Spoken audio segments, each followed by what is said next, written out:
Assalamualaikum semuanya. Semoga kalian semua dalam keadaan sehat dan dilancarkan rezekinya. Amin ya robbal alamin.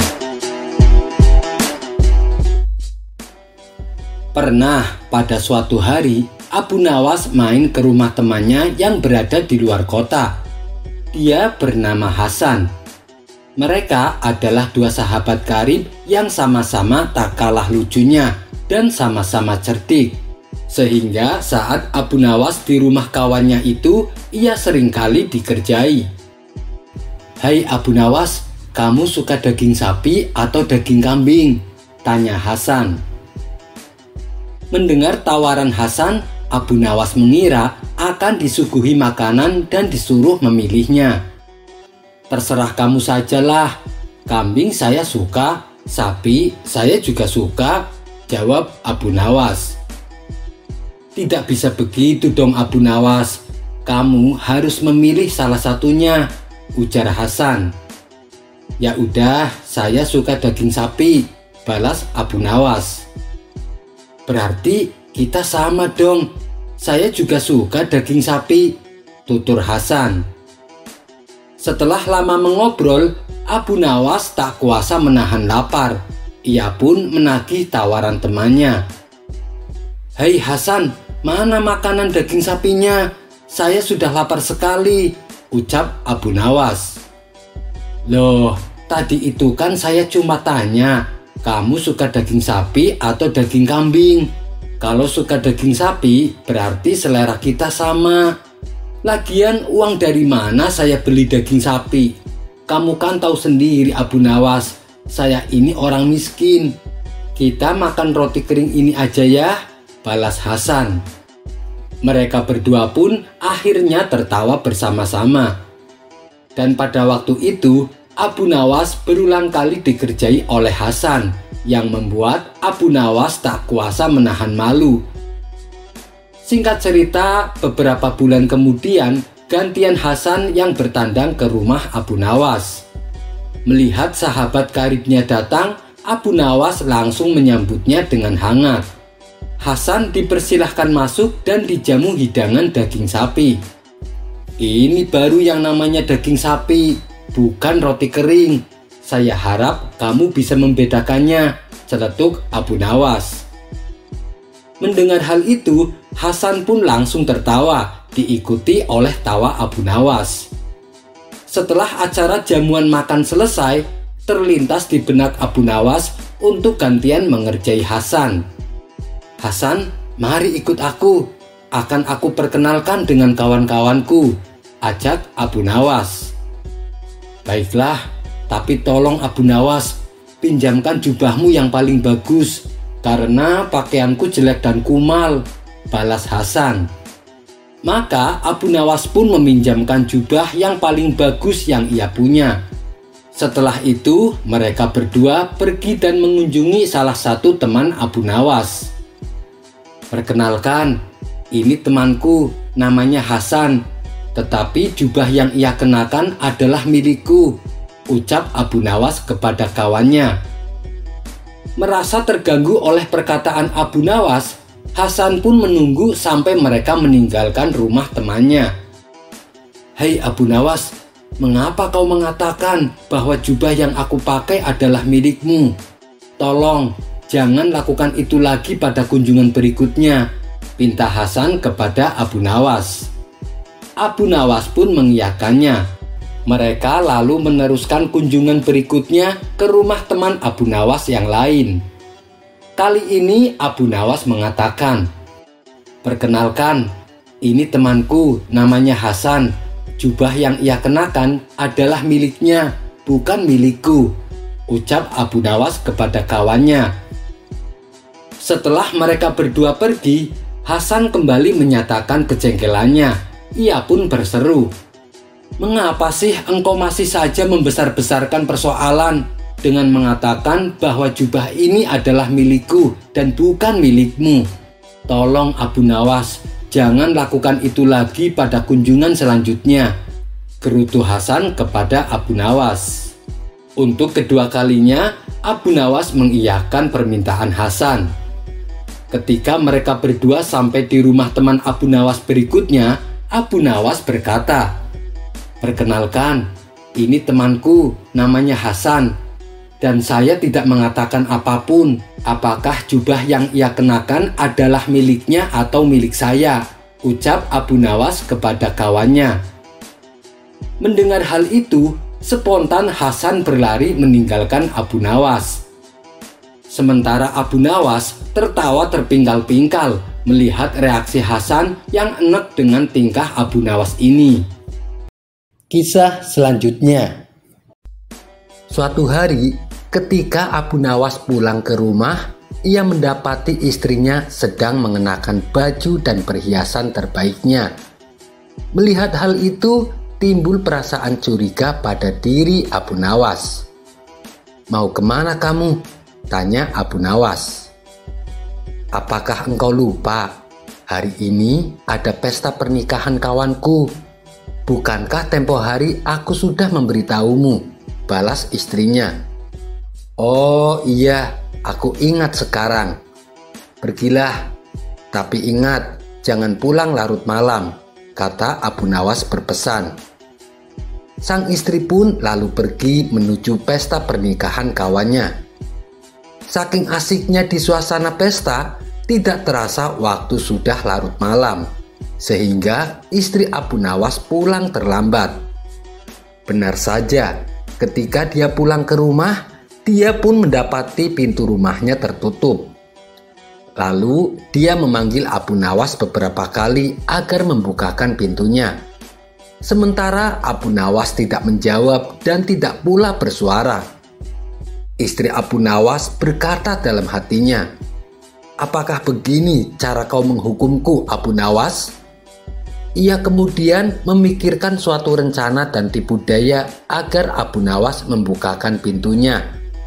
Sambil mengetuk, sang istri berkata, "Suamiku, buka pintunya atau aku akan berbuat nekat." Namun Abu Nawas tidak menghiraukan ucapannya.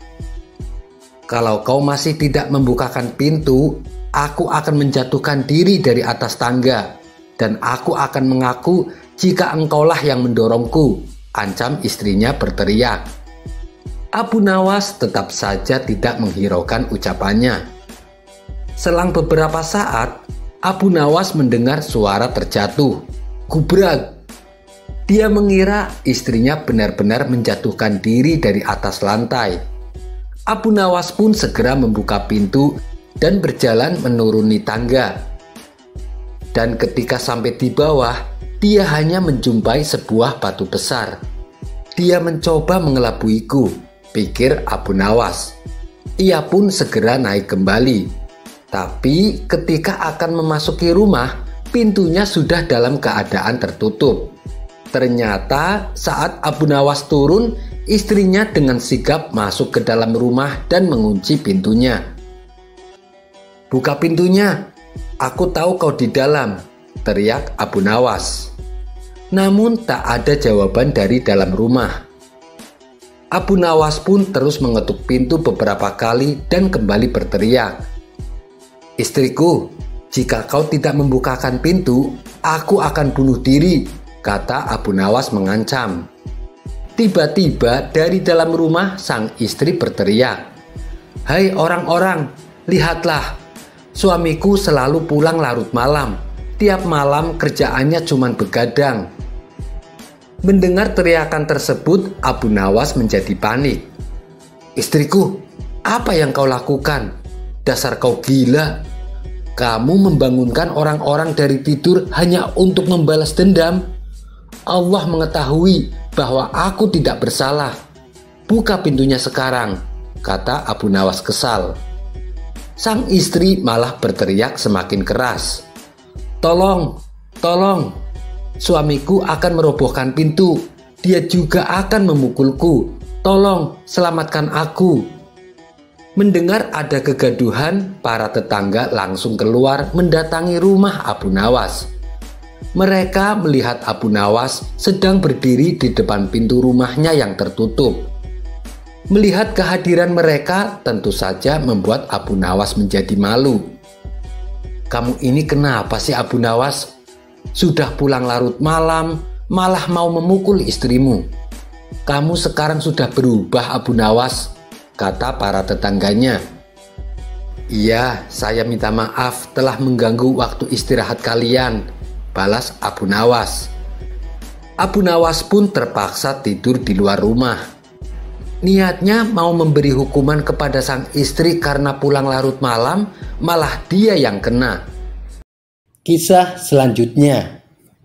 Pagi itu, Abu Nawas terlihat sangat bahagia. Pasalnya kemarin ia baru saja mendapat hadiah dari Baginda Raja.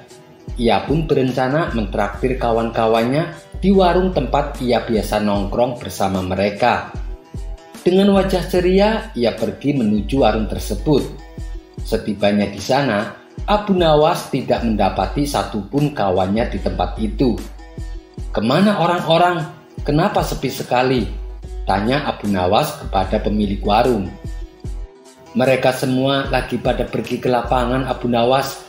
Katanya sih ada pertunjukan menarik," jawab si pemilik warung. Karena penasaran, Abu Nawas segera bergegas menuju lapangan. Benar saja, ternyata di lapangan ramai orang-orang berkumpul menyaksikan sebuah pertunjukan. "Ada kerumunan apa di sana?" tanya Abu Nawas kepada salah satu warga. "Ada pertunjukan monyet ajaib," jawabnya. "Monyet ajaib? Ajaib bagaimana maksudnya?" kata Abu Nawas penasaran. "Monyetnya bisa mengerti bahasa manusia, dan yang lebih menakjubkan, monyet itu hanya mau tunduk kepada pemiliknya saja," ujarnya menjelaskan. Abu Nawas pun menjadi tertarik. Ia penasaran ingin menyaksikan kecerdikan dan keajaiban binatang itu. Abu Nawas mulai merangsek ke tengah kerumunan para penonton, dan sampailah ia di barisan terdepan.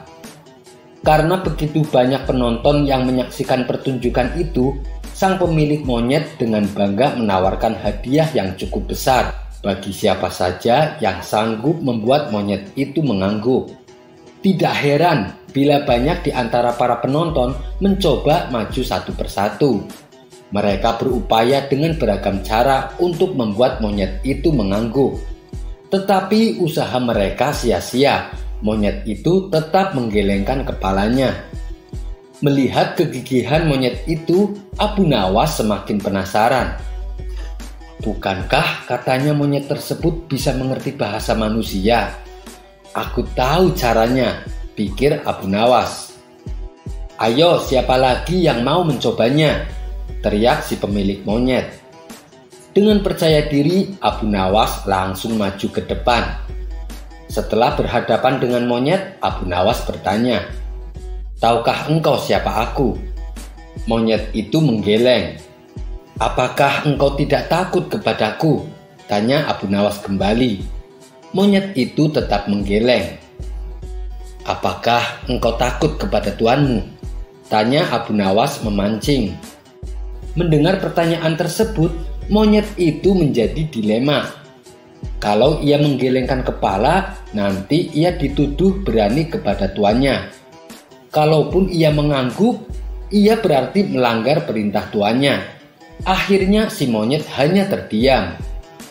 "Bila kamu tetap diam, maka akan aku laporkan kepada tuanmu," lanjut Abu Nawas mulai mengancam. Akhirnya monyet itu terpaksa menganggukkan kepalanya. Atas keberhasilannya membuat monyet mengangguk, Abu Nawas pun mendapat hadiah yang telah dijanjikan.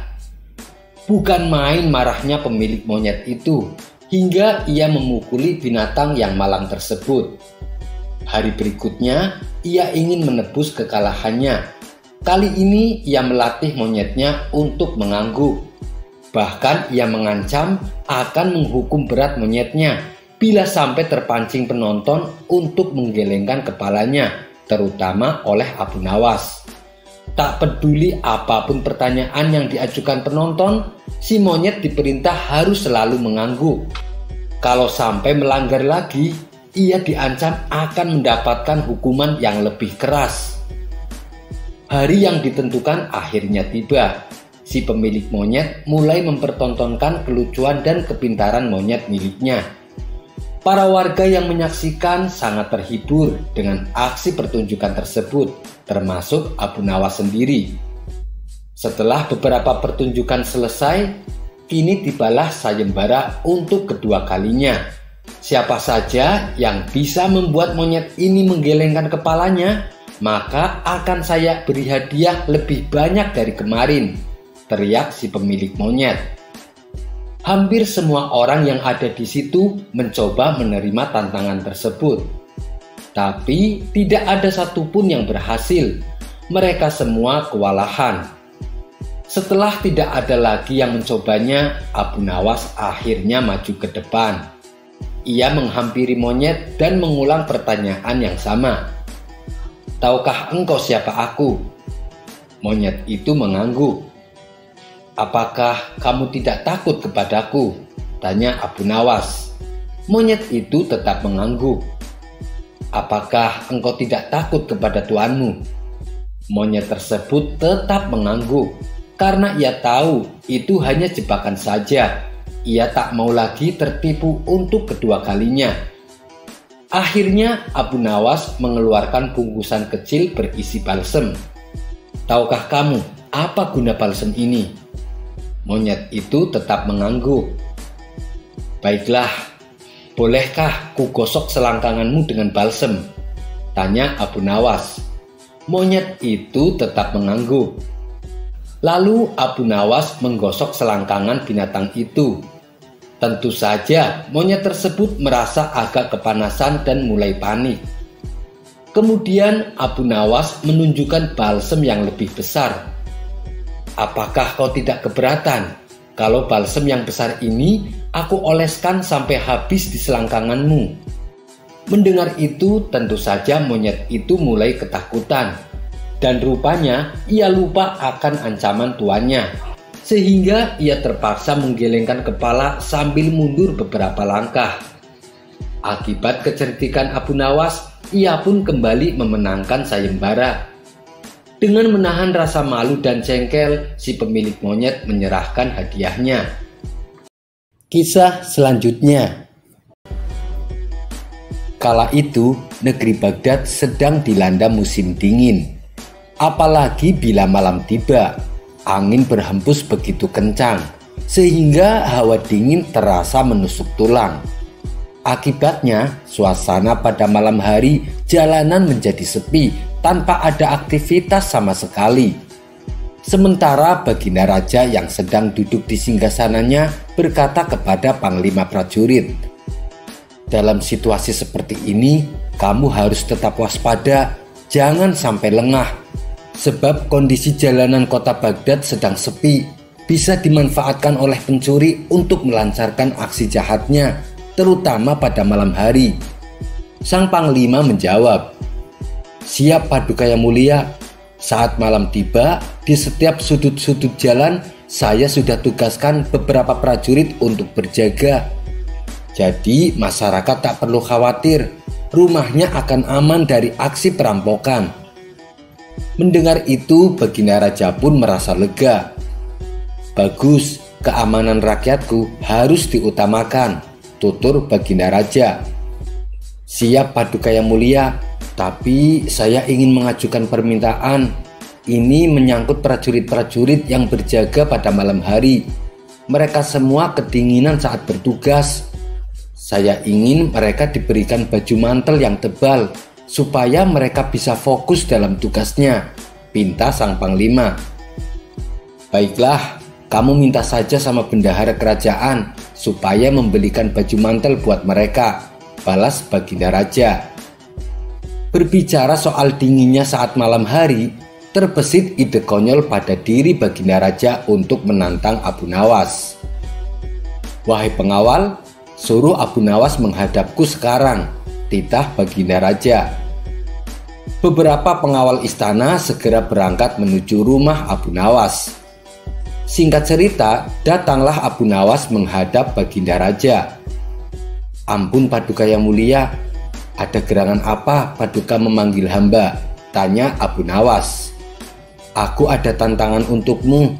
Kalau kamu berhasil melakukannya, kamu akan mendapatkan hadiah uang yang banyak, kata Baginda Raja. Tentu saja Abu Nawas langsung tertarik dengan tawaran Baginda Raja. Kalau boleh tahu, tantangan apakah itu? Tanya Abu Nawas penasaran. Tantangannya sederhana, kamu harus sanggup bermalam di puncak gunung. Tapi ada syaratnya Abu Nawas, kamu tidak boleh mengenakan baju sehelai pun, sahut Baginda Raja. Sejenak Abu Nawas terdiam. Jangankan di puncak gunung, di luar rumah saja cuacanya sangat dingin, pikir Abu Nawas. Tapi karena ia sedang sangat membutuhkan uang, tawaran tersebut diterimanya. Baiklah Paduka, saya bersedia. Silahkan Paduka tentukan kapan waktunya, ucap Abu Nawas. Nanti malam Abu Nawas, balas Baginda Raja. Saat menjelang malam tiba, Abu Nawas dikawal oleh beberapa prajurit berjalan menuju puncak gunung.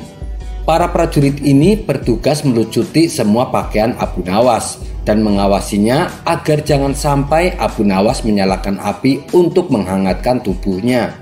Sementara para prajurit yang mendampingi Abu Nawas memakai baju mantel tebal supaya tidak kedinginan. Saat menjalankan tantangannya, Abu Nawas menghabiskan malamnya dengan begadang tanpa tidur sedikit pun. Sebab rasa dingin yang ia rasakan sangat luar biasa, sampai darah dalam nadinya terasa membeku. Wajahnya pun kini mulai pucat menahan dinginnya malam. Abu Nawas sempat akan menyerah, tapi segera ia tepis keinginan tersebut demi hadiah uang yang akan ia dapatkan. Akhirnya waktu pun sudah menunjukkan pagi. Itu berarti tantangan Abu Nawas sudah selesai dijalani. Betapa gembiranya hati Abu Nawas karena berhasil menjalankan tantangan tersebut. Kemudian Abu Nawas dan para prajurit balik ke istana untuk menghadap Baginda Raja. Baginda Raja menjadi heran, Abu Nawas bisa bertahan dan berhasil menjalankan tantangannya. Hebat kau Abu Nawas, apa yang kau rasakan tadi malam? Tanya Baginda Raja. Abu Nawas pun menceritakan hal mengerikan yang menimpa dirinya. Saya hampir mati kedinginan Paduka, jelas Abu Nawas. Apakah di malam itu kau tidak melihat cahaya api dari jauh maupun dekat? Tanya Baginda Raja kembali. Tentu saja saya melihatnya Paduka. Saya melihat ada cahaya obor api remang-remang dari salah satu rumah perkampungan yang berada di bawah kaki gunung, jawab Abu Nawas. Mendengar itu Baginda Raja tertawa. Berarti kamu gagal Abu Nawas. Pantesan saja kamu kuat bertahan. Ternyata kamu menghangatkan tubuhmu dengan cahaya obor api itu, ujar Baginda Raja. Maksud Paduka? Tanya Abu Nawas heran. Ya, kamu gagal dan kamu tidak berhak mendapatkan hadiah, kata Baginda Raja menjelaskan. Abu Nawas pun langsung marah mendengarnya. Tapi ia tak berani menunjukkan kepada Baginda Raja. Ia hanya terdiam menahan emosi. Kurang ajar, aku telah ditipu, gerutu Abu Nawas. Abu Nawas pun terpaksa pulang tanpa membawa hadiah. Sejak saat itu, Abu Nawas terus memikirkan cara untuk membalaskan perlakuan Baginda Raja. Hingga pada suatu hari, Abu Nawas mendapatkan ide yang cemerlang. Ia pun segera menyusun rencananya dengan menghadap Baginda Raja. Paduka yang mulia, bila Paduka berkenan, saya mengundang Paduka untuk makan siang di rumah saya, kata Abu Nawas.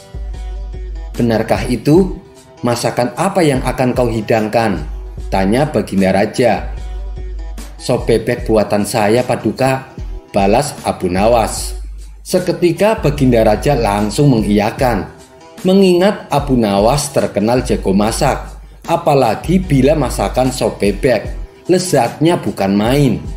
Tapi sayangnya Abu Nawas selalu menolak, manakala dirinya diminta Baginda untuk memasak. Dan kali ini adalah kesempatan langka baginya untuk bisa menikmati kembali sop bebek buatan Abu Nawas. Baiklah Abu Nawas, ayo kita ke rumahmu sekarang. titah Baginda Raja. Sesampainya mereka di rumah Abu Nawas, di halaman rumahnya sudah disediakan meja makan dan kursi. Baginda Raja pun duduk di situ bersama Abu Nawas. Sembari menunggu waktu makan siang, Abu Nawas menceritakan beberapa kisah jenakanya yang membuat Baginda Raja tertawa. "Paduka yang mulia, ini sudah waktunya makan siang. Saya mau ke belakang dulu untuk memasak," ucap Abu Nawas. Tidak lama kemudian, Abu Nawas kembali menemui Baginda Raja. "Mana makanannya, Abu Nawas?" tanya Baginda Raja. "Belum matang, Paduka. Tunggulah beberapa saat," jawab Abu Nawas. Mereka berdua pun kembali ngobrol. Sesekali Abu Nawas masuk ke belakang untuk menengok masakan yang dibuatnya. Namun sampai waktu menjelang sore, masakan tersebut masih belum juga matang. Baginda Raja pun mulai tak kuasa menahan rasa laparnya. "Kenapa lama sekali, Abu Nawas? Aku sudah tidak kuat menahan laparku," ucap Baginda Raja. "Sabar, Paduka, mungkin sebentar lagi juga matang," balas Abu Nawas. "Kamu dari tadi bilang seperti itu, tapi sampai sekarang belum juga matang," ujar Baginda Raja mulai emosi. Karena tak kuasa menahan rasa lapar, akhirnya Baginda Raja masuk ke belakang melihat masakan sop bebek yang sedang dibuat. Betapa terkejutnya Baginda Raja. Ia melihat panci sop bebek digantung yang jaraknya 1 meter di atas tungku api. "Apa-apaan ini, Abu Nawas? Kamu mau mempermainkan saya ya?" bentak Baginda Raja. "Memangnya kenapa, Paduka? Bukankah saya sudah memasaknya dengan benar?" jawab Abu Nawas pura-pura tidak tahu. "Mana mungkin sop bebeknya bisa matang? Tungku apinya saja jauh dari panci," balas Baginda Raja. "Apakah Paduka lupa? Dulu waktu saya ditantang bermalam di puncak gunung, saya dinyatakan gagal. Karena menurut Paduka, saya menghangatkan diri dengan cahaya obor api milik warga yang ada di bawah kaki gunung. Kalau menurut Paduka jarak sejauh itu saja bisa menghangatkan badan, apalagi api yang hanya berjarak 1 meter. Makanya saya memasak sop bebek dengan cara seperti itu. Saya yakin Paduka pasti percaya, suatu saat pasti sop bebeknya akan matang," kata Abu Nawas menjelaskan. Mendengar itu, Baginda Raja yang tadinya emosi menjadi tertawa. "Cara kamu membalasnya memang cerdik, Abu Nawas," puji Baginda Raja. Kemudian untuk menebus kesalahannya, Baginda Raja memberikan hadiah uang kepada Abu Nawas atas keberhasilannya sewaktu bermalam di puncak gunung. Kisah selanjutnya. Dikisahkan, Baginda Raja menunjuk kawannya untuk menjabat sebagai gubernur di kota Abu Nawas. Tapi sayangnya, orang yang ditunjuk ini menyalahgunakan jabatannya. Dengan sewenang-wenang, dia memerintahkan para prajurit untuk menangkap para sastrawan yang dianggap pintar. Setelah beberapa sastrawan berhasil ditangkap, mereka dihadapkan kepada gubernur yang baru. Satu persatu di antara mereka ditanya oleh sang gubernur, "Menurutmu, saya gubernur yang adil atau zalim?" Sastrawan pertama menjawab, "Anda adalah gubernur yang zalim." Sang gubernur terperanjat dengan jawaban tersebut. "Apa alasanmu?" tanya sang gubernur. "Karena Anda telah menangkap kami tanpa sebab," jawab sastrawan pertama.